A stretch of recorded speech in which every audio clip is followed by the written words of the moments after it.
I stood frozen in the dark room, still holding the towel I hadn't folded.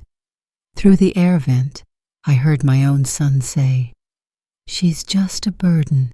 Sell the house. Get her into a nursing home fast. I gave him life. And now he calls me a burden." If you think this is just another ordinary family story, you're wrong. Subscribe now to catch every gripping episode we bring next. The sun had barely cracked the edge of the Santa Monica skyline when Miranda Clark stirred in her bed, not from restlessness, but routine. At 76, she still rose before the house awakened, just as she did decades ago when she ran the kitchen of La Serafine, the famed restaurant in downtown Los Angeles that once bore her name and reputation.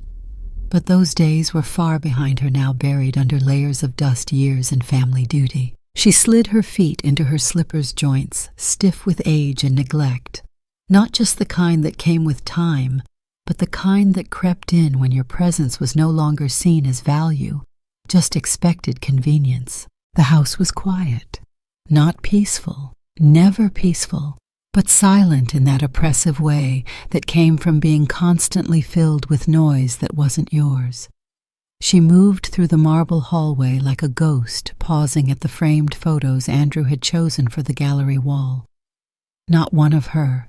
Not even the old black and white wedding photo she used to keep in the foyer. That had been stored away, Serena's words, too outdated.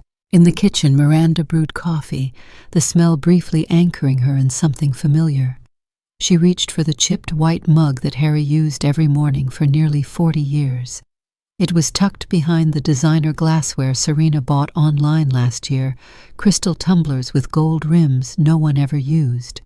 As the coffee machine hissed and gurgled, Miranda stood at the sink staring out the window. Same jacaranda tree, same red tile rooftop across the street, same life, except everything had changed. She placed the mug carefully on the table and sat. No newspaper. Serena had switched to digital subscriptions and found physical papers cluttery. Miranda sipped in silence, listening to the slow hum of the fridge and the occasional tick of the kitchen clock. A clock she once reset every Sunday. Now no one bothered. By 6:30 a.m., the house began to wake. Serena was the first to descend, her manicured nails clicking against the screen of her phone already mid-email or calendar update.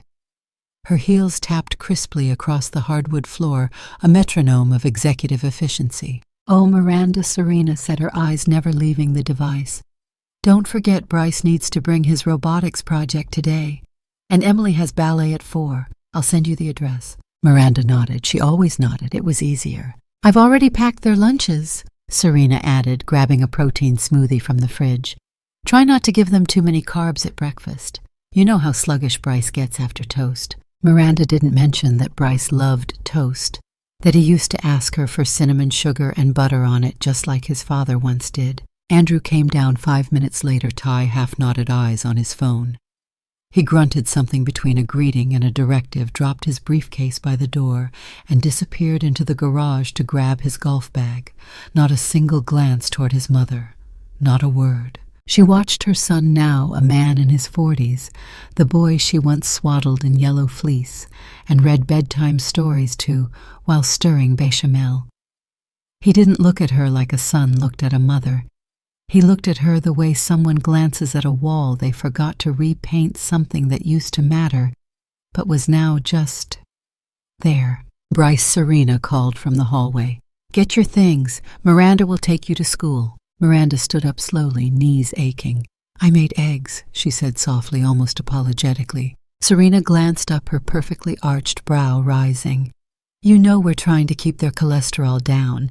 Didn't we talk about that?" Miranda didn't reply. Just turned back to the stove and scraped the eggs into a Tupperware container. "Thanks anyway, Miranda." Serena added, her tone dipped in that saccharine edge that sliced sharper than a knife. "Maybe save those for yourself." Miranda offered a strained smile. Emily wandered in next, tiny feet, tapping across the tile. She climbed onto one of the bar stools, her tutu bunched around her waist like a frothy cloud. "Good morning, sweetheart," Miranda said, reaching for her plate. "Morning, Grandma Miranda." Emily chirped, then paused. Mommy says I should call you Mrs. Miranda when we're at school, so people don't think you're my nanny. Miranda froze for a moment, spoon midair. Oh, honey, Serena cut in, already brushing Emily's curls smooth. That's just because we don't want your classmates to get confused, age differences. Age. Miranda's fingers curled around the edge of the counter. She wanted to scream, but she was too tired, too practiced at swallowing pain. Her title had been downgraded mother to helper to burden to invisible. The children ate quietly. Serena scrolled through her phone. Andrew returned still silent, adjusting his Bluetooth earpiece. Miranda returned to the dining room to set out breakfast. No one joined her. She sat alone at the long mahogany table, once vibrant with laughter and steaming platters, now cold and polished and irrelevant. Her eyes drifted to the empty chair across from her. Harry's chair. She used to joke that even the seat back knew his shape. He would whistle when he entered the room, that low, off-key tune that used to annoy her and now haunted her. She ran her fingers along the worn edge of the table. The children's crayon marks were still faintly visible if the light hit right. She hadn't allowed them to be sanded off, one of the few battles she'd won. She'd said they gave the table character. Serena said they made it look old. Guess who had the final word? The house filled again with voices, hurried departures, the slam of the front door. Silence returned. Miranda remained at the table. Her coffee had gone cold. Her hands rested in her lap, folded neatly. Her eyes locked on the chair across from her like it might come alive, fill with the man she used to argue with, laugh with, dream with. In that moment she wasn't sad, not exactly, not yet. She was suspended between who she had been and the terrifying truth that she had somehow become a stranger in her own home, a fixture, a relic. And no one in that house even noticed she was disappearing, not even herself, not yet. It started over dinner. Miranda had made roast chicken, not because anyone asked, no one ever did, but because she remembered Andrew loved it when he was 10. She'd used rosemary from the backyard garden, the one she still watered herself. It had browned perfectly golden and crisp. Andrew didn't touch it. Serena and I are doing low sodium this month, he said, casually scrolling on his phone. We're cutting down on saturated fats. Miranda nodded, carving a thigh piece for herself. Serena across the table gave a small, polite smile, like someone complimenting a party they had no intention of enjoying. I made a salad too, Miranda offered. We already had ours, Serena said, flicking a glance toward the children who were busy arguing over something trivial on the iPad. Kale and chickpeas. Silence settled in like an unwanted guest. Then Andrew cleared his throat. Hey, so Serena and I were talking. We thought it might be good for the family to take a trip. Miranda paused mid-bite. A trip. Yeah, he said, voice picking up enthusiasm. Get away for a bit. Reset, We could all use a change of scenery. Where to? She asked, trying to hide the caution in her tone. Greece. Miranda blinked. Greece. The islands, Serena chimed in. Athens. Maybe Santorini or Mykonos. Somewhere bright. Open air. It'll be good for the kids to see some culture. More than anything, Andrew said, placing his phone down. For once, we think it'll be good for us as a family. A bonding experience. You've been cooped up here so long, Mom. You deserve this. Miranda stared at her son. His eyes were warm, but there was something behind them like a salesman remembering to smile before the pitch. She couldn't quite place it, but something about the ease with which he proposed the idea made her skin tighten. I suppose, she said. It's been a long time since I traveled. Perfect, Serena said, her eyes lighting up. Then we should get started on prepping. You'll need a passport renewal and new clothes. Honestly, it's been years since you updated your wardrobe, hasn't it? There was no malice in her voice, just clinical judgment. Miranda nodded, dazed. Great, Serena said. We'll go shopping this weekend. The boutique was all glass and mirrors. Spotlights beamed down from the ceiling like stage lights, illuminating soft silk blouses, cropped jackets, and denim that looked like it had been deliberately abused. Miranda stood in front of the dressing room, holding a pair of black slacks Serena had thrust into her hands. Try these, Serena said. They're modern slimming, very European. I don't think they'll fit my hips. They're stretchy. I prefer something looser. Serena exhaled. but kept her smile. "Miranda, if we're going to Europe, you can't walk around looking like someone's housekeeper. We'll be taking photos. It's a matter of dignity." Miranda turned, retreating into the dressing room. She changed slowly, moving like someone slipping into a stranger's skin. The pants were too tight, the blouse too sheer. She stood under the harsh dressing room lights and didn't recognize the woman staring back at her. When she stepped out, Serena gave her a once-over. "See? Not bad," she said. "Now just add some ankle boots and a layered necklace and we're almost there." Miranda didn't reply. She changed back into her old cardigan and comfortable loafers and walked to the register without a word. Serena paid, of course. That too had become routine. The night before the flight, Miranda laid out her new clothes on the bed. Tags still on. She touched the hem of a pastel blouse that Serena insisted made her look less severe. In her closet, wedged at the back behind bulky coats, was a linen travel dress she'd worn to Napa with Harry 25 years ago. She ran her fingers along the collar. It still smelled faintly of lavender and lemon zest. She didn't pack it. In the hallway, she heard Emily's giggle echo up the stairs. A small knock came at her door. "Grandma Miranda." It was Bryce. She opened the door. He looked sheepish. "Are you coming back after Greece?" Miranda blinked.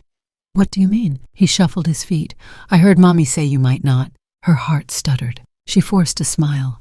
"Of course I am, sweetheart. Why wouldn't I?" He shrugged. "Sometimes grown-ups say one thing and do another." She bent down, kissed his forehead. "I'll always come back. I promise." But as she closed the door behind him, something inside her fractured. Not because of what Bryce said, but because for the first time she wasn't sure if she meant it. The airport was a blur of terminals and gates, the kind of liminal space where time dissolved. Miranda walked behind her family, dragging her modest suitcase, while Serena barked into her Bluetooth, and Andrew navigated with military precision. Bryce and Emily ran ahead squealing. Serena called after them sharply, already irritable. They boarded. Miranda sat in the center of the row between strangers. Serena had insisted she and Andrew sit across the aisle with the kids for easier access. Miranda pressed her back against the seat, folding her hands in her lap. The plane taxied. She stared out the window, though it wasn't hers, and caught a glimpse of the glowing tarmac disappearing into the night. Somewhere behind her closed eyes, memories stirred. She was 30 again, standing barefoot on the beach in Ventura with Harry, their skin sun-warmed. She had sand between her fingers, flour in her hair from that morning's croissants. He'd just bought her a plane ticket to Paris for their 10th anniversary. She never went. Bryce had pneumonia, and she'd canceled everything. Funny, how easily we put off joy in the name of responsibility. And now here she was, decades later, flying across the world with people who barely looked her in the eye. Halfway through the flight, she looked to her left and saw the young woman in the aisle seat watching a movie with headphones on. To her right, an elderly man asleep against the window. She was a woman in the middle, wedged between silence and strangers, headed toward a country she'd dreamed of visiting, but never with this weight in her chest. Serena didn't glance back once. Andrew passed by to take Bryce to the restroom, brushed Miranda's shoulder without acknowledging it. She turned her face away, pretending to sleep. But she wasn't resting. She was listening to the engine hum, to the rustle of snack wrappers, to the quiet rise of doubt inside her, that maybe this wasn't a family vacation. Maybe it was something else entirely, something final, something irreversible. The air in Athens was heavier than Miranda expected, thick with diesel and dust, and the distant hum of scooters weaving through chaos. The taxi ride from the airport had been quiet, save for the guidebook chatter from Serena and the occasional squabble between the children. Miranda had gazed out the window as crumbling marble met modern glass ancient pillars, now flanked by street vendors and neon signs. Greece looked nothing like the postcards Harry once collected. Their hotel sat nestled between two narrow alleyways, its facade adorned with iron balconies and climbing ivy, the kind of old-world elegance Serena would later call quaint. The marble lobby gleamed a touch of past grandeur, still clinging to the walls. The concierge greeted them in perfect English, smiling at the children and offering warm towels scented with lemon. Andrew stepped forward with the confidence of someone used to making decisions. "We have 3 rooms booked," he said. "One for my wife and me, one for the children, and one for my mother." The concierge nodded. "Of course, sir. The children's room and yours overlook the Acropolis. The 3rd one faces the interior courtyard. It's on the top floor, quiet, very private." He didn't ask Miranda if that was acceptable. He didn't even look at her. She didn't protest. She just smiled and nodded as Serena handed her a key card and a small pamphlet with emergency exits and hotel breakfast times. The elevator was small and slow creaking as it climbed the stories. They took turns ascending in 2s, the bellboy apologizing profusely.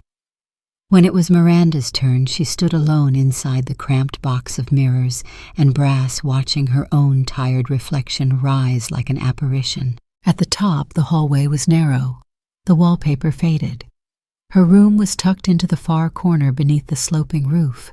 It was barely larger than a pantry. A narrow bed, a wooden nightstand with 1 drawer, and a wardrobe whose door groaned like a complaint every time she opened it. The window faced an air shaft, no breeze, no view, just the hum of someone else's bathroom fan. She dropped her suitcase with a soft thud and sat down on the edge of the bed. Her knees cracked, her spine tensed. This wasn't the trip she imagined, not that she'd imagined much. She never dared to. Hope was too expensive a currency for someone in her position. She lay back on the bed. The ceiling angled down sharply above her, closing in like the lid of a box. She stared at the dark wooden beams, trying to slow her heartbeat. She would rest, she told herself. Tomorrow they would see the Parthenon. She would stand where history stood. She would pretend this trip meant something. She closed her eyes, but sleep didn't come. The room was too still, too quiet. And then just faintly a whisper voices. Not from the hallway, from inside the room. She turned her head. The vent above the wardrobe buzzed softly. Air flowed in, and with it words, muffled, but English, familiar. She sat up, moved toward the wall, heart thudding. It's not like she's going to be around forever. Serena's voice drifted in clear now, sharp and precise. Miranda froze. "She's 76. Serena continued. "Still mobile, yes. But how long do you think that'll last?" A pause. Footsteps, the clink of a glass. "I'm just saying." Serena added, "We should start thinking ahead. The house is worth over $2 million. We could sell it, downsize, invest in something that makes sense for our family now." Miranda pressed closer to the vent as if proximity would soften the blow. Andrew's voice followed flat. "It's not that simple." "Why not?" Serena countered. "She's already in the background of everything. She's basically our live-in babysitter who doesn't get paid. The house is in her name, but come on, she doesn't need it anymore." Another silence. "Then we can find a place for her. Florida has great retirement communities. Climate's good care is professional. They even have cooking classes for seniors." Andrew didn't laugh. He didn't object. His voice, when it finally came, was low, tired. "She's a burden." 3 words. Miranda blinked, not because she misheard, but because she hadn't expected him to say it out loud. "She's your mother," Serena said, though there was no pity in it, just strategy. "We can frame it as a gift, a peaceful space for her, somewhere she can have her own life. That way she doesn't feel displaced." "She's already displaced," Andrew replied. "She just won't admit it." The glass in Miranda's chest shattered. She staggered back from the vent, one hand braced against the wall. In that moment, the room felt colder, smaller. She crossed the floor slow and steady, as if the carpet might give way beneath her. She sat back down on the bed. The voices continued, but she no longer needed to hear them. She had heard enough. They didn't know she was listening, and yet they had spoken like she wasn't even human. She stared at her suitcase in the corner, the same suitcase that had held all her essentials. She imagined it being packed again, not for another flight to another city, but for a return to Santa Monica where her bed would be stripped, her belongings boxed, her memories sold off in square footage and square-cut lawns. A retirement home, that's what they wanted. That's what they called mercy now. Her throat tightened, but no tears came, not yet. Her hands trembled in her lap. The anger hadn't surfaced yet either. Only a stillness like the sky before lightning. She remembered Harry. What would he have said? Probably nothing. He would have stood in the hallway the next morning, coffee in hand, and stared at Andrew until Andrew folded. But Harry was gone, and Miranda was alone. Not just in the room, not just in Athens, but in the world they had built around her, a world where her value was measured by how much of her presence they could tolerate. She blinked slowly, her eyes adjusting to the darkness. Tomorrow they would smile at her, ask how she slept, offer pastries and plans and photo ops. They would never know what she heard. They would never imagine what she had decided. But something had shifted, right there in that slanted roof attic room in Athens. Miranda Clark stopped waiting for permission to be angry, and something new entered her bones. Not despair, not grief, resolve. Cold, ancient, immovable resolve, the kind that made ruins outlast empires. She lay down facing the ceiling. The beams above her now looked like scaffolding, like structure. She would sleep. Not because she was tired, but because she would need strength. Because this trip was not about reconciliation anymore. It was about awakening, and the next move would be hers. The clock read 3:12 a.m. Miranda sat on the edge of the narrow bed in her attic room, fully dressed, suitcase open beside her, like a loyal companion ready to flee. The pale yellow light from the single desk lamp barely touched the corners of the room. Outside, Athens lay still, its chaotic energy momentarily hushed by the blanket of night. Her hands moved with precision, methodical, silent. A pair of slacks, a cardigan, 2 dresses Serena had picked, and she didn't have the energy to argue over. A pair of sturdy shoes, a small pouch of toiletries. She zipped the suitcase slowly, pressing the metal closed with finality, not fear. On the desk, a sheet of hotel stationery lay flat. She uncapped a pen and wrote quickly, Andrew and Serena. Don't worry about me. I'm fine. I've decided to go home early. Enjoy the rest of your trip. Miranda. She read it once, folded it, left it beneath the TV remote, someplace visible but not theatrical. No drama, no note of guilt or explanation, only a simple declaration, I am done. She looked around the room one last time. She would not miss the ceiling that sloped like a trapdoor. She would not miss the vent. She opened the door and wheeled the suitcase out into the hallway. The wheels murmured against the worn carpet.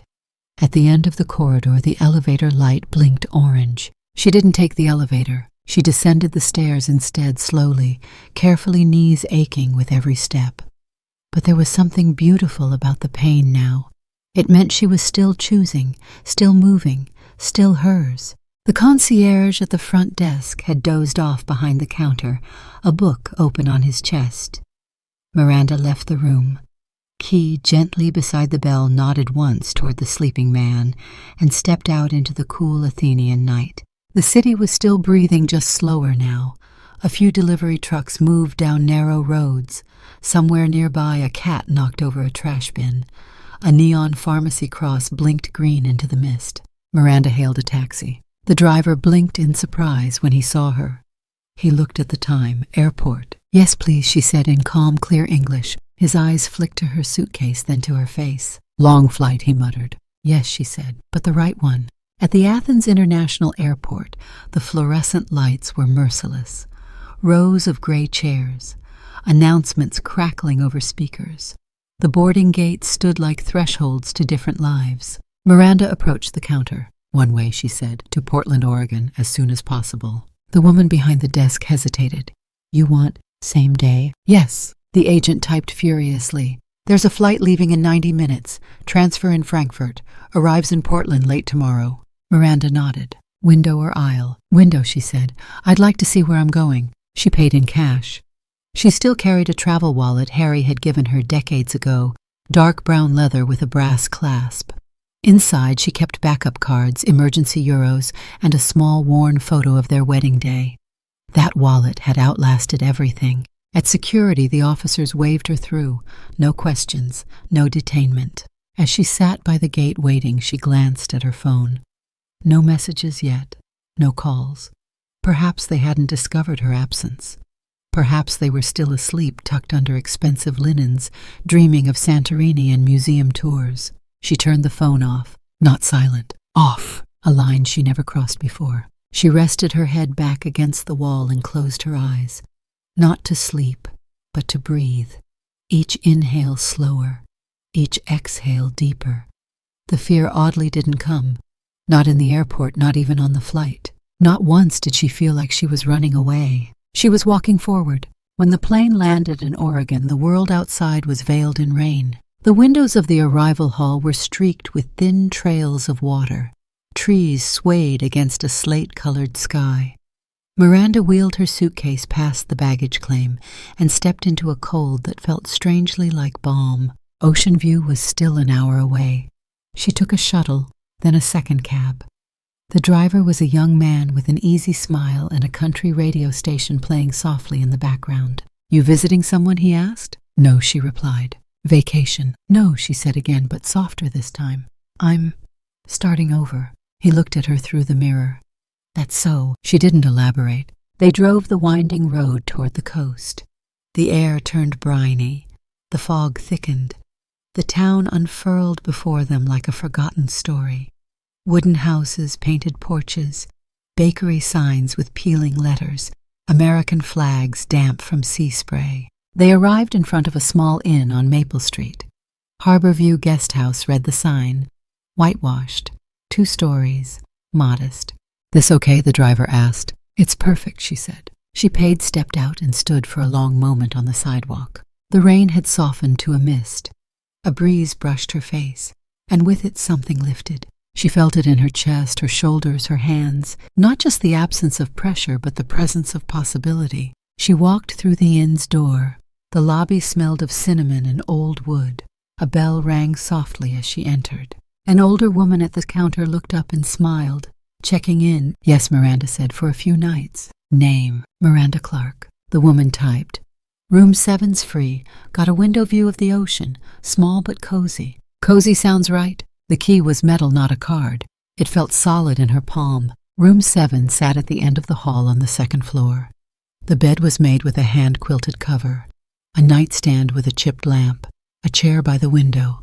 And that window, when she pulled aside the curtain, the sea revealed itself. Gray, rolling, infinite. She sat down in the chair, letting her bones settle. She stared out at the water. She didn't cry. She didn't sigh. She didn't say a word. But her hands, once so tight, finally opened in her lap. The silence inside her was not loneliness. It was space, the beginning of something, not an ending.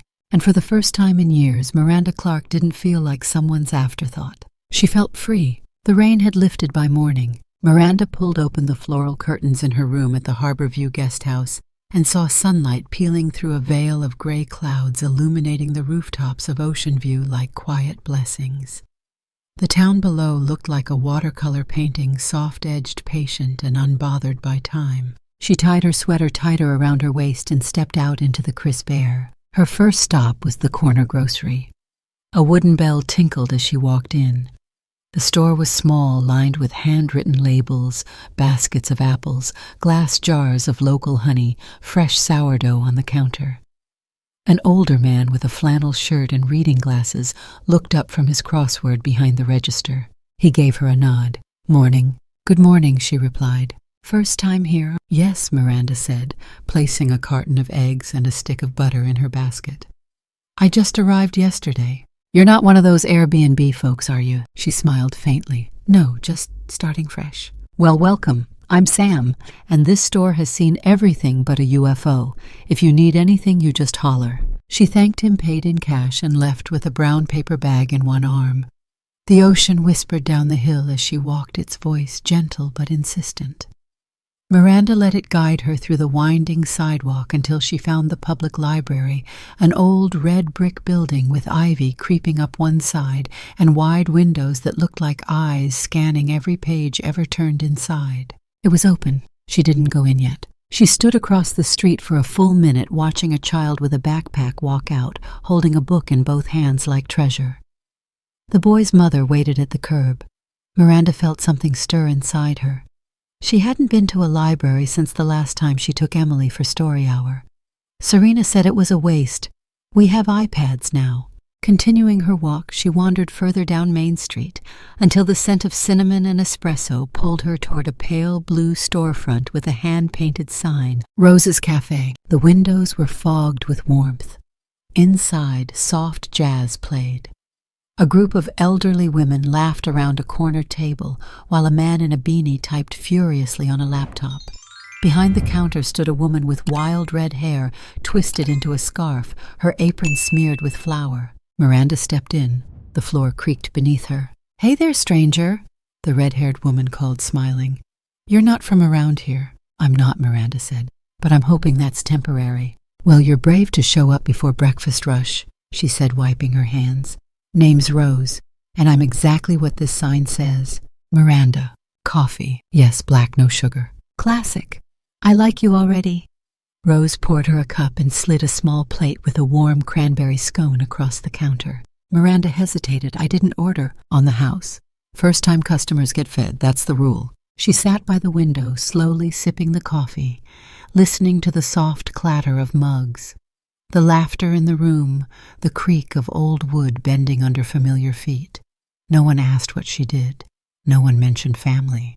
They just smiled when they passed. By the time she left, she felt taller, lighter. Back at the guest house, she laid her groceries on the counter of the communal kitchen and stood in front of the stove. It wasn't much. Old coils scratched enamel, but it heated evenly. She preheated the oven, then pulled out flour, eggs, and butter, instinct taking over. She didn't think about measurements. Her hands remembered what her mind no longer had to count. Cinnamon, a touch of nutmeg, a dash of vanilla. She whisked like she used to. Not for obligation, not for gratitude she'd never receive, but for the pure hum of it, the rhythm of folding batter, the quiet prayer of dough rising. The scent filled the hallway. Outside her door, footsteps stopped. Then a knock. Miranda opened it to find a little girl in purple rain boots, nose tilted up, eyes wide. "Are you baking?" the girl asked. "I am. It smells like my grandma's house used to smell." Miranda smiled softly. "Would you like a cookie?" The girl nodded. A few minutes later, she returned with 2 friends. Then a boy showed up holding his baby sister's hand. Within an hour, Miranda was cutting more parchment paper, scooping fresh batches of dough, and setting chairs along the hallway where the children sat cross-legged with napkins in their laps. They called her Miss Miranda. She hadn't heard her name said like that in years, with warmth and wonder, not obligation. One girl stayed behind when the others left. Her name was Lila. She had curly hair, a scraped knee, and eyes that noticed everything. "Miss Miranda," Lila asked, licking frosting off her finger, "do you think you could teach me how to make these?" Miranda turned to look at her. The question landed like light through a crack in the ceiling. "Teach you," she repeated. "Yeah, like a real teacher." Miranda didn't answer right away. Her eyes stung unexpectedly. She busied herself with rinsing a bowl, wiping a counter. "Then yes, Lila, I think I'd like that very much." The next morning, she returned to Rose's cafe and asked if there was a bulletin board. "Back corner," Rose said. "Next to the bathroom." "Why?" Miranda pulled a folded flyer from her purse. She'd spent all evening designing it by hand. White paper, bold black letters. Free baking lessons. Saturday mornings, ages 6 to 12, with Miss Miranda. No experience needed. Only curiosity and clean hands. Rose scanned it. "You're the real deal, huh?" "I was a chef," Miranda said, "a long time ago. Judging by the way Lila's been raving about you, that time isn't over." She posted it up with a pushpin. That Saturday, 5 kids showed up. The next week, 10. By the 3rd Saturday, she had to borrow folding chairs from the innkeeper. The kitchen at the guest house became something between a classroom and a chapel. Flour dusted the air like incense, and children's laughter bounced off the walls like hymns. Miranda stood at the stove, demonstrating the importance of folding gently, not stirring. "The dough is like a friend," she said. "If you push too hard, it gets tough. If you rush it, it breaks."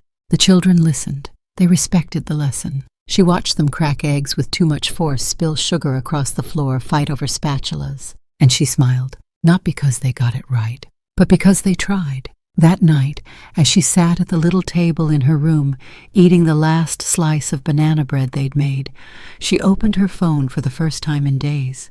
30 missed calls, 7 voicemails, all from Andrew. She didn't press play. Instead, she added a new event to her paper calendar. Class number 4, raspberry muffins and courage. She underlined courage twice, because that's what it had taken to walk away. And that's what it would take to keep walking forward. But now, for the first time in years, Miranda wasn't walking alone. The first ripple of chaos began in a hotel room in Santorini. Andrew stood at the foot of the bed, phone in one hand, Miranda's handwritten note in the other.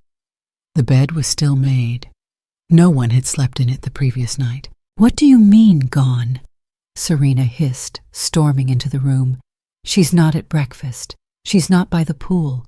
She's not even in the building." "She left," Andrew muttered. "Middle of the night. Took her suitcase." He handed over the note. Serena read it aloud, voice tight with disbelief. "Don't worry about me. I'm fine.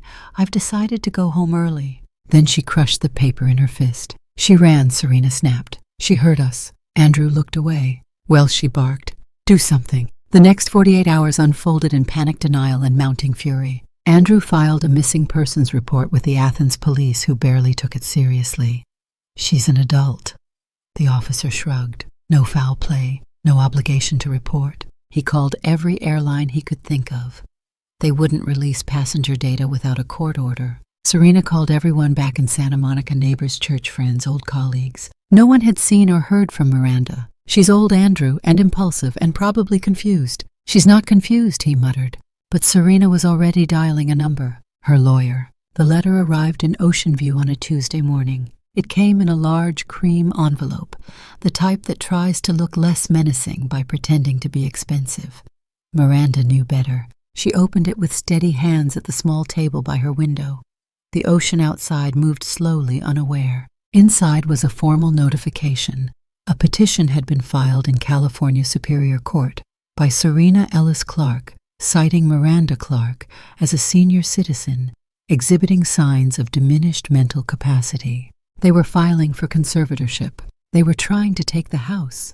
They were calling her unstable. Miranda didn't blink. She folded the letter, poured herself a cup of tea, sliced a piece of lemon loaf for herself. Then she walked into town. The law office was tucked between the florist and the hardware store.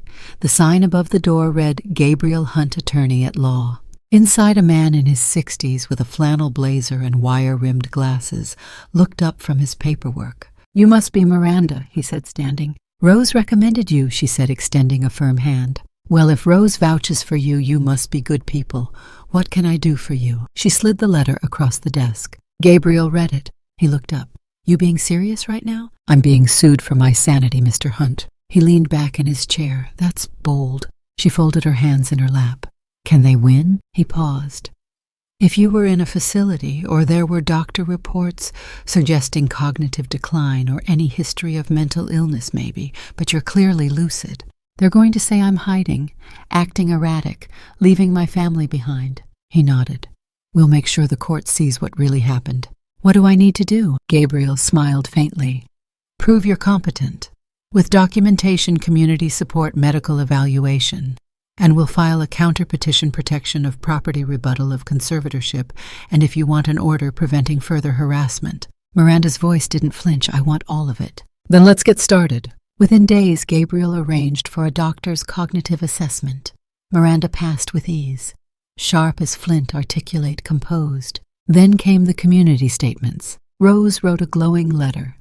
She teaches children with the gentleness of a grandmother and the discipline of a Michelin chef. Sam from the grocery wrote, "She's got more clarity than most politicians I know." Even the innkeeper contributed. "She wakes at 6, bakes muffins, organizes cleaning schedules better than I do." But it was the children who made the biggest impact. It started with Lila, who brought Miranda a shoebox full of folded notes. Each one was handwritten, crayon-colored, spelled with effort. "Thank you, Miss Miranda, for teaching me how to use a rolling pin. Evan, age 8. You made me feel like I'm good at something. Sienna, age 10. Please don't go back to wherever made you sad.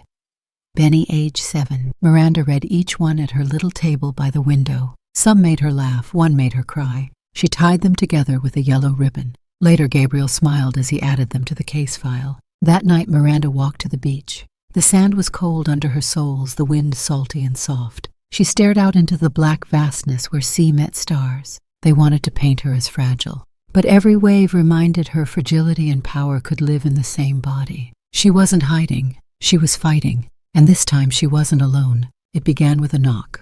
3 steady, deliberate. Miranda froze at the kitchen counter. Her hands still dusted with flour. She had just pulled out a tray of lemon scones.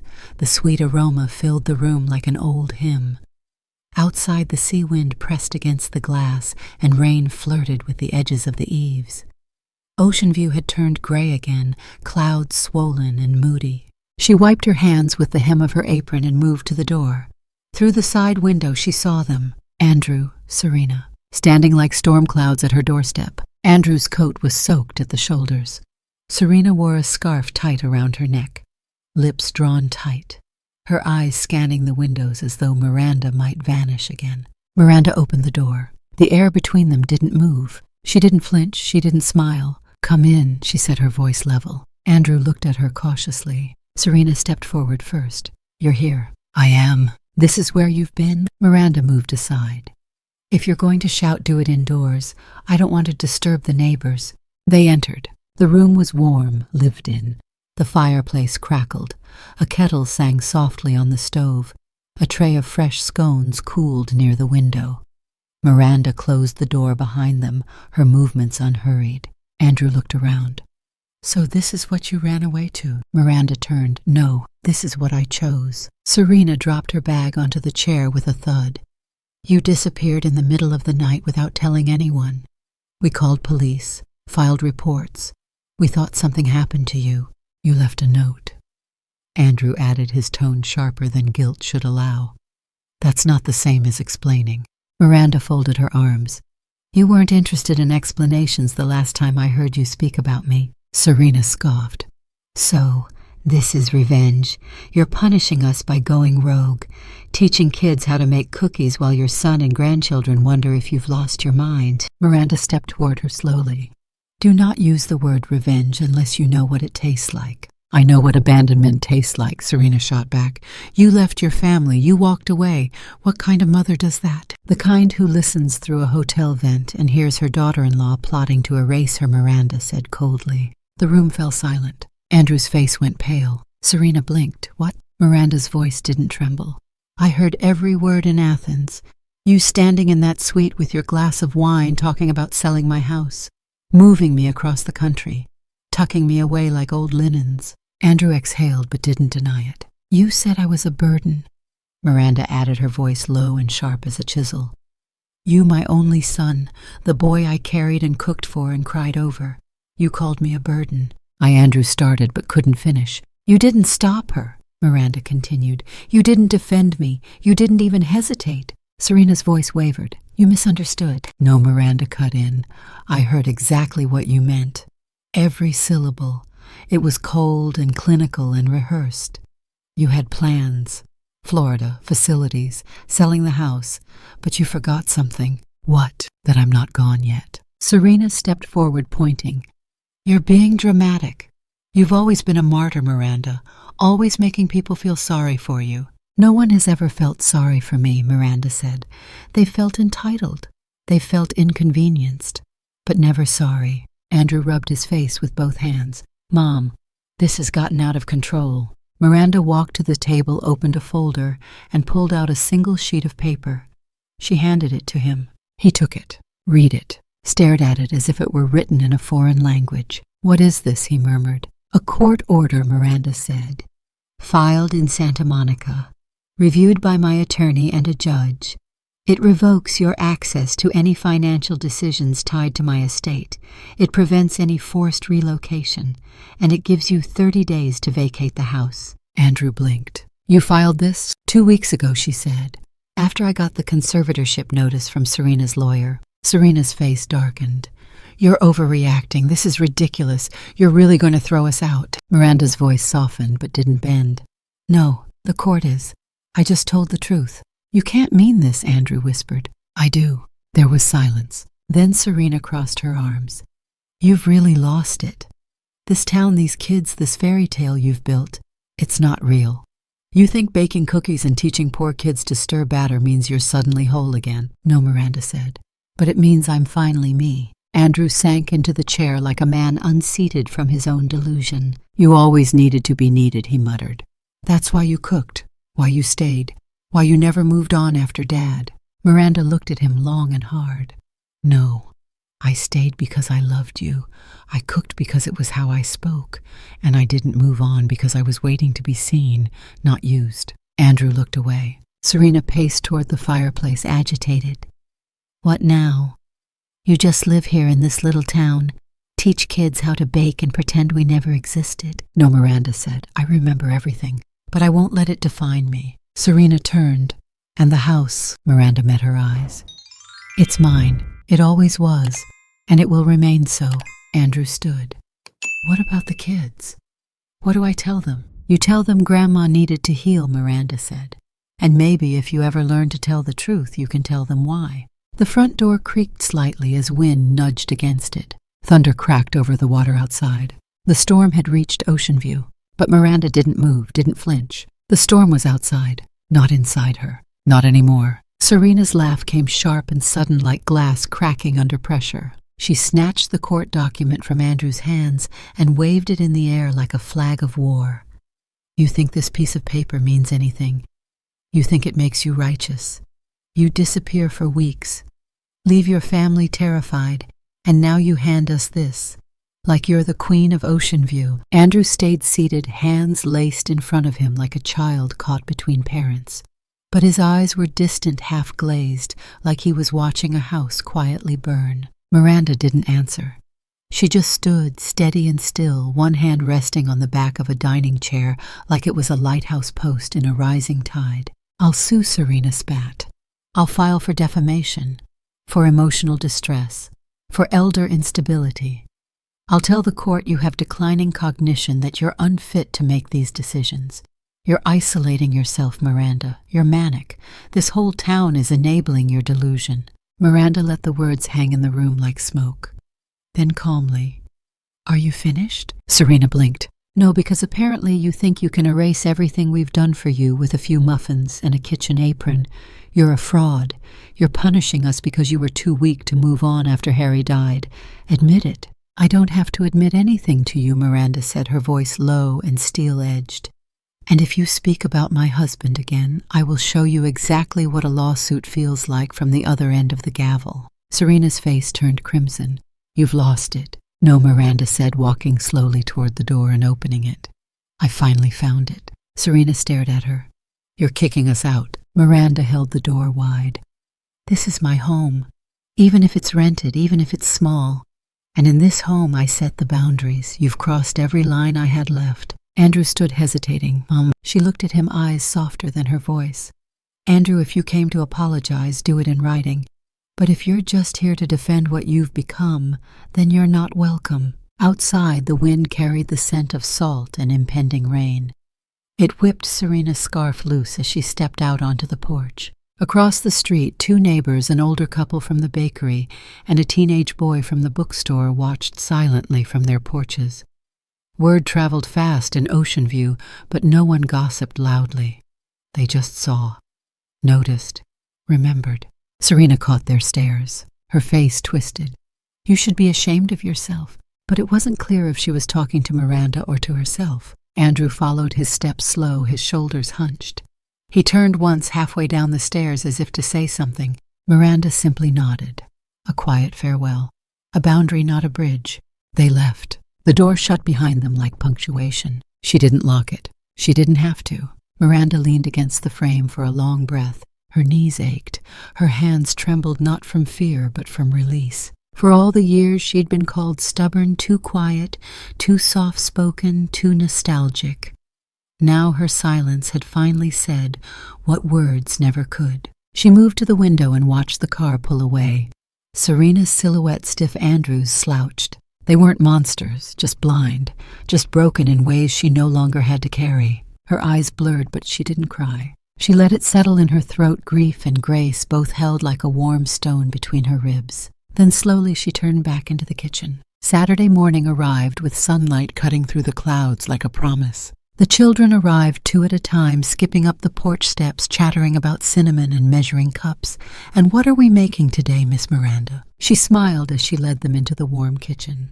They gathered around the counter as she unwrapped sticks of butter and lined up mixing bowls. Today, she said, we're going to make something very special. She paused. Cookies, she added, but not just any cookies. "These are freedom cookies." The children looked at one another, eyes wide. "What's in freedom cookies?" Lila asked. "A little bit of sugar," Miranda said. "A lot of courage, and just enough boundary to make them hold shape." They giggled. One boy, Benny, raised his hand. "Do they have chocolate chips?" "Of course," she smiled. "Freedom is sweet after all." They cracked eggs, measured flour, took turns folding the dough. The room filled with laughter and sunlight, and the light clatter of spoons against ceramic. Miranda moved among them like a conductor correcting form, encouraging effort, wiping stray flour from little noses. But she never stopped watching, listening. They weren't just learning how to bake. They were learning how to create space for themselves, how to shape something with their own hands, how to follow rules without being ruled, how to taste dignity in the form of something warm, golden, and real. The oven timer dinged. Miranda pulled out the first tray. The scent drifted into the hallway. Children leaned in. She placed a cookie in each small hand. "Take a bite," she said, "and remember, this is what standing up for yourself tastes like." They smiled, mouths full, eyes shining. And for the first time in what felt like decades, Miranda Clark stood in the center of a room that didn't take her for granted. Not as a cook, not as a mother, but as a woman who said enough and meant it. The video arrived on a Sunday afternoon just as Miranda was setting the table for her weekly baking class. The sun poured into the kitchen, golden and unfiltered, catching dust motes midair. The children weren't due for another 20 minutes. It was quiet, too quiet for what her phone screen now held. The message came from Andrew. No subject line, just a time-stamped clip. Miranda hesitated for a full minute before pressing play. The screen blinked, and there they were, Emily and Max, her grandchildren, sitting on the edge of a bed that once belonged to her. Emily's cheeks were wet. Max's lip trembled. Grandma Emily whispered, "Why won't you come home?" "We miss you," Max added. "Dad says you're mad." "But we didn't do anything wrong," Emily sniffled. "Mom's always mad, too. She says you don't want us anymore. But we want you. Please come back." The camera shook slightly. Andrew must have been holding it. His voice didn't appear, but his breath did, heavy, uneven. Emily looked straight into the lens. "I promise we'll be better." Max nodded beside her. "I'll eat your cookies even if they have raisins." And just before the video ended, Emily leaned forward and whispered something almost inaudible. "I miss the way you smell." Miranda didn't cry. Not yet. She stood there for a long time, the phone resting in her palm, like something burning slowly, deeply, without flame. Then she turned it over, opened her camera, hit record. The video she sent back was quiet. No preamble, no explanation. Just Miranda sitting in the same kitchen where Emily had once eaten banana muffins with sticky fingers. She looked into the camera, not cold, not apologetic, just present. "Emily, Max." A pause. "I love you more than you can imagine." Another breath. "But love doesn't always mean staying in places that hurt." She shifted slightly, brushing hair from her temple. "You did nothing wrong. This isn't about you. This is about me. About a life I forgot I was allowed to live." She looked out the window for a second, then back. "You're always welcome in my heart. One day I hope you'll be welcome here too. But I can't return to a house that stopped being a home long ago." The screen caught the glint of her eyes, still steady. "Being a grandmother means teaching you how to be brave, even when it's hard, even when it breaks your heart." Then she smiled gently, fully. "I'll send you my next recipe, and when you're ready, we'll make it together." The screen dimmed as she reached to end the recording. The silence that followed stretched into days. No more texts, no calls, no threats, just quiet. Then on Thursday morning, Gabriel Hunt walked into Rose's cafe with an envelope in his hand and a grin on his face. He slid into the booth across from Miranda and ordered black coffee. She raised an eyebrow. He handed her the envelope. Inside, legal withdrawal of the conservatorship petition. No contestation, no appeals. Signed by Serena Ellis Clark. Gabriel leaned back. "Seems she's cutting her losses." Miranda nodded once. "Want me to pop champagne?" "No," she said, folding the paper. "Pop something else." He laughed. "You're dangerous." She smiled. "No, I'm finally safe." Later that afternoon, Miranda stood outside a cottage on the northern ridge of Oceanview. It was small, modest even, but the front windows drank in light like the walls were thirsty. A wraparound porch hugged its corners. A wild garden curled at the edges of the yard, waiting to be tamed. The kitchen had an old stone oven. The backyard opened to a slope of land that kissed the horizon line. It was perfect. She bought it on the spot, all in cash from the proceeds of the Santa Monica house, which she had finally listed and sold that week. The agent had asked if she wanted to go back one last time. No, she'd said. It was emptied long before it was sold. The papers were signed in under 2 days. Moving in was quiet joy. She unpacked with intention, no clutter, no ghosts. Every item earned its place. Every corner held meaning. The guest room became a reading nook. The garage turned into a makeshift pantry. The backyard became hers. And in the center of it all stood the kitchen. It didn't gleam with stainless steel or granite countertops.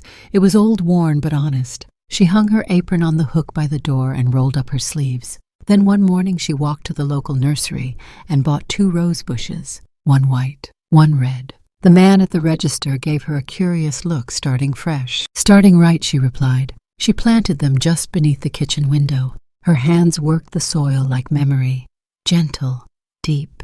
She tucked them in, whispered to them, and stepped back. The sun caught on the petals like tiny mirrors of light. Roses, the flower of both pain and beauty, of wounds and beginnings. She watered them, named them, the red one Courage, the white one Grace. Later that evening, as dusk painted the windows violet, she sat on the porch with a cup of tea and looked out at her tiny patch of land. Wind played through the wildflowers. Waves crashed softly in the distance. She breathed, and this time it didn't feel like survival. It felt like living. 1 year had passed. The roses outside the kitchen window had bloomed twice already, once in spring, once in the surprise of late summer.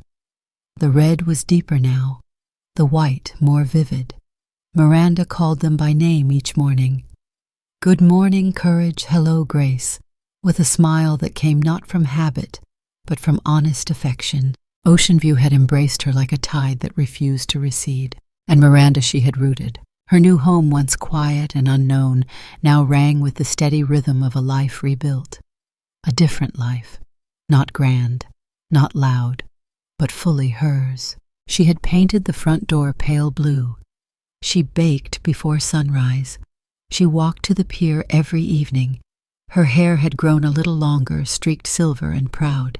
She moved slower, but with purpose. And the sign above her small shop downtown now read in careful cursive, Clark's Oven. It wasn't a bakery in the traditional sense. No fluorescent lights, no take-a-number counter. It was part cafe, part community nook, part sanctuary. Each morning children wandered in for scones and stories. Each Thursday she hosted Sweet Reads, a book club with coffee crumble bars and laughter so loud it scared away tourists. Wednesdays were for yoga mats rolled out on the back deck, while retired teachers and widowers bent themselves into imperfect triangles. And Saturdays were sacred. The cooking circle, her kitchen filled with flour-dusted counters, the gentle chatter of hands learning to do things from scratch, and one rule posted above the stove. You're allowed to mess up. You're not allowed to quit. Miranda was wiping down the counter when the front door jingled. Grandma. Emily barreled in first, her backpack bouncing with each step. Max followed behind, slower, taller now. Bryce Andrews' wife. The second wife walked in with a gentle wave. She always parked down the street so the children could run the final stretch. It had become a ritual, familiar, kind. Miranda crouched low as Emily launched into her arms. Max leaned in with a half hug. I'm taller than you now. You've been taller than me since December. Miranda laughed. But I still lift more flour than you. They settled in for lemon tarts and blueberry muffins. Bryce sipped chamomile tea quietly in the corner, reading a gardening magazine. She never pushed, never pried. She came with open palms, and Miranda respected that. When the children left hours later, they hugged her with ease.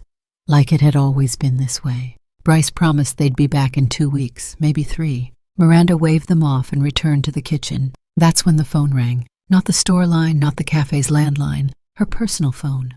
The one that almost never rang anymore. She dried her hands on her apron and answered. Hello. A pause. Then Mom, Andrew's voice. Miranda leaned against the fridge. Hi. He cleared his throat. Sorry, wasn't sure if you still use this number. I do, she said gently. Silence hung for a moment. Then he spoke. I was wondering, this summer, Emily wanted to ask if she could stay with you for a week. Miranda blinked. A whole week. She's been talking about it non-stop.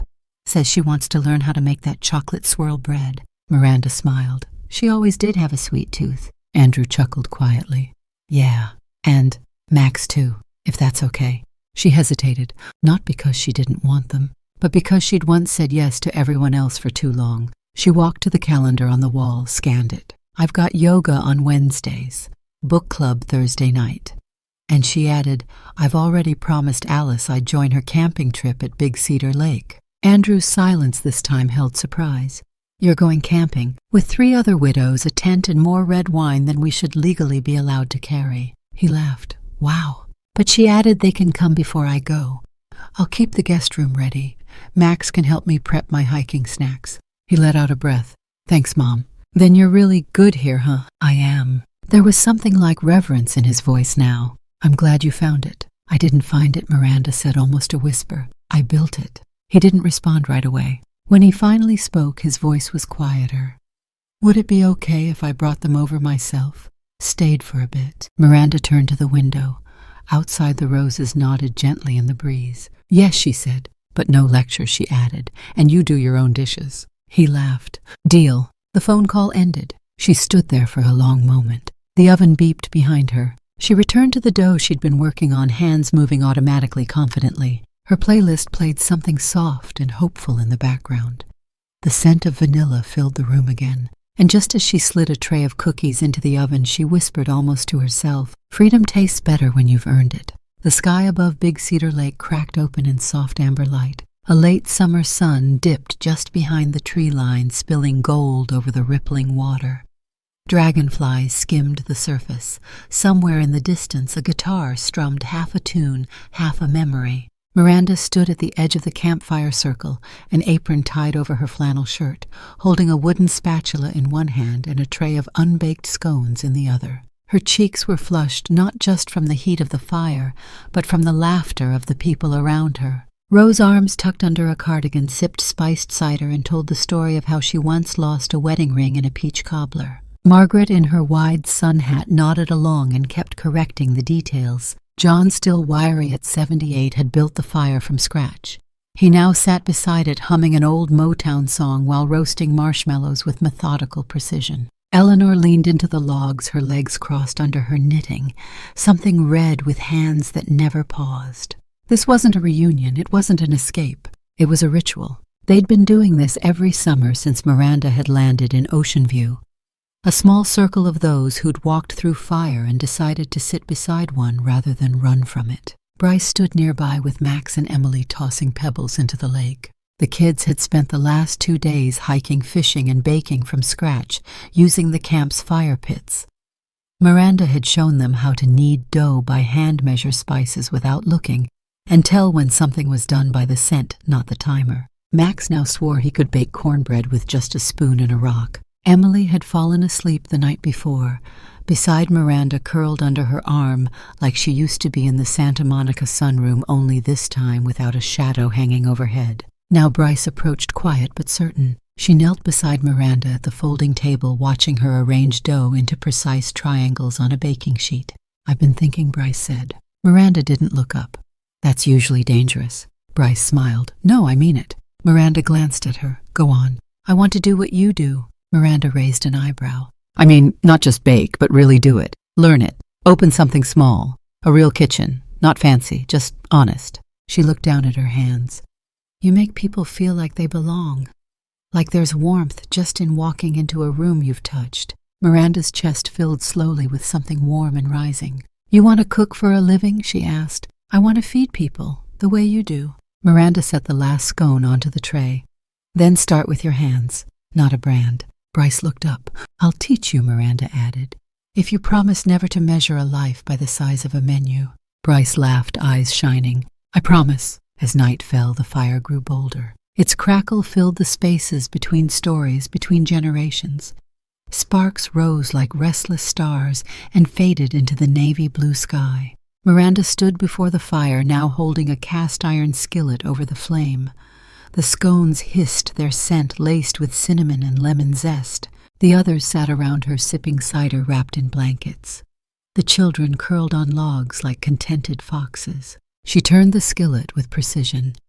The coals glowed under her like memory. And then she began to speak. It wasn't formal. It wasn't prepared. But everyone knew it was something. You know, she began when I was 20. I thought freedom looked like a ticket to Paris. A chuckle passed through the group. By 40, I thought freedom meant owning a home, raising a son, cooking the perfect soufflé. She paused. By 60, freedom looked like silence, being unnoticed, unheard. Her eyes flicked across the flames. But now I think freedom is fire. She tapped the skillet. Something you learn to control. Something that warms but doesn't burn you down. Something that only exists when you stop trying to tame it. Rose raised her cup in quiet salute. Miranda's eyes softened as she looked at them, each friend, each face, even the shadows. She nodded mostly to herself. I'm 77, she said, and I didn't start over. She held up the tray of golden brown scones, now steaming, fragrant, ready. I just started. They clapped, quietly, reverently. No need for spectacle. It wasn't a toast. It was a truth. Later that night, as the embers faded and the laughter thinned, Miranda sat alone by the lake, feet bare. The hem of her jeans rolled up. Bryce approached carrying a thermos. Hot cocoa, she offered. Miranda took it with a grateful nod. They sat together in silence, watching the moonlight carve silver across the lake's surface. Do you ever miss it? Bryce asked softly. The old life? Miranda didn't answer right away. Then she smiled, sipping. I miss the smell of jasmine in Santa Monica. The early mornings before the house woke up. And sometimes I miss hearing Harry's footsteps in the hall. She looked at her. But I don't miss who I was when I stopped living for myself. Bryce nodded slowly. Miranda leaned her head back, staring into the sky. And now she added, I don't wait for life to visit me. I invite it to dinner. They laughed quietly together. The fire popped behind them. Somewhere near midnight, the last candle flickered out in the tent. The lake was still, the stars loud. Inside the cabin, Miranda folded her apron and placed it gently on the chair. She looked into the mirror not to search for youth or lines, but to greet the woman who had finally arrived. Then, barefoot and free, she turned out the light, and the dark was no longer something to fear. It was simply the space before the next fire lit.